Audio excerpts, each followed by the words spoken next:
Alright guys, so our profiles are done, our dashboard is done, so now we want to start to work on the posts. Okay, we want developers to be able to create text posts and be able to comment and like and so on.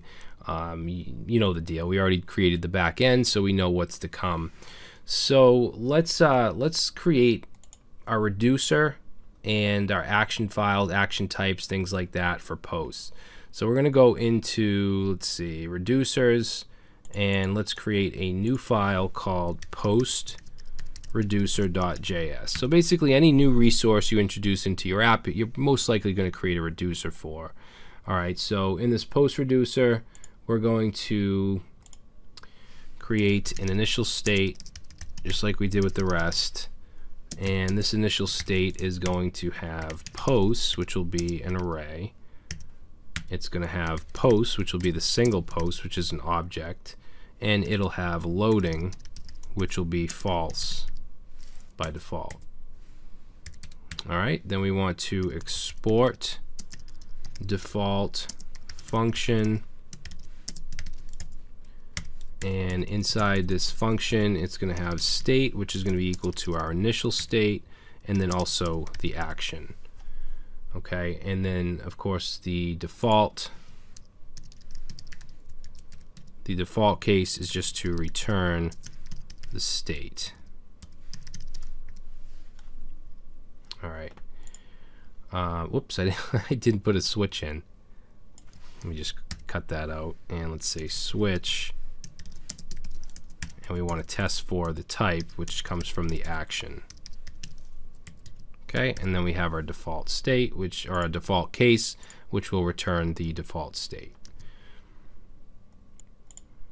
Now let's create some types that we'll be using. So I'm going to go to actions and then go to types, and we're going to go under, let's go under get profiles, and we're going to have, I'll just copy a bunch. So under get profiles, we're going to have a post loading, just like we have profiles loading, or we'll say post underscore loading.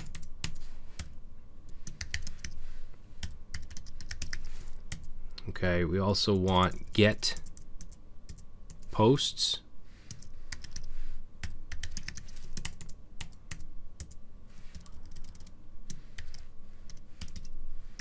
So that will be responsible for getting like all the posts.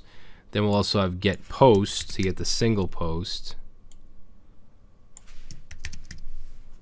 And we also want to add post.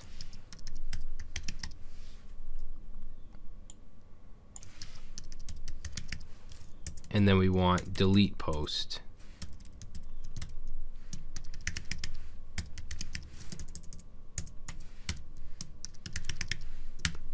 Okay, so I believe that's it. Let's save. And what I'm going to do, actually no, I guess we can leave that for now. Now, in order for this post reducer to even be seen, we have to bring it into our root reducer, which is this index file. So we need to bring it in, import it.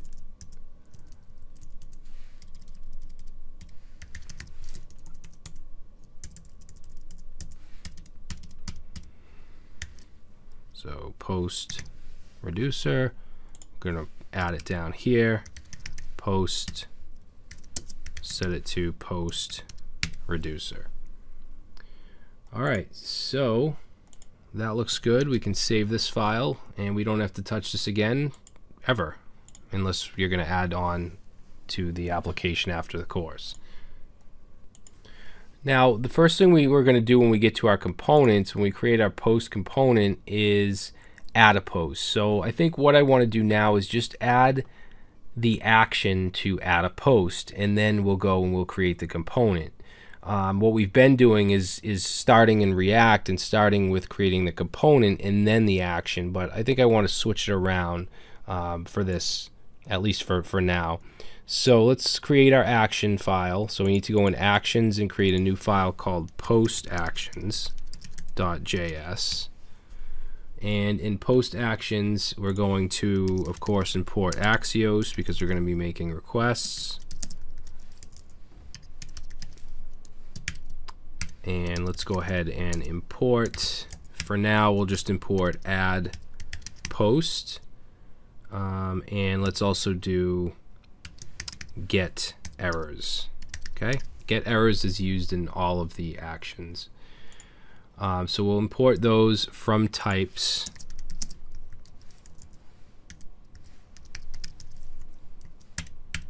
And then let's say add post. So we want to export a const of add post, and it's going to take in post data. We want dispatch since we're making an asynchronous request. And we want to also, what I want to do is clear the errors, because actually, you know what, we'll do that later because I can't really explain it yet. So let's say Axios dot post, and the endpoint that we want to hit now is going to be /API/posts, okay, which is obviously the endpoint we created, and we're going to pass in the post data, and we get the response. So let's say .then response, and we want to then dispatch, and we want to dispatch a type of add post, and then the payload that we want to send is going to be the data that's returned, which will be the actual post. Okay, now if there's an error,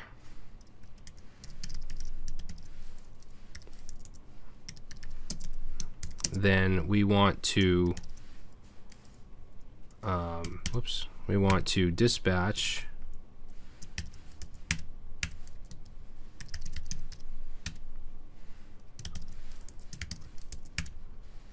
a type of get errors. Okay, and then the payload is going to be error.response.data, just like any other form that we submit. So let's go ahead and save that. And now at least we have this ready for when we create our post component with our post form component inside of it to actually add a post. All right, so in the next video, we'll start to create our components.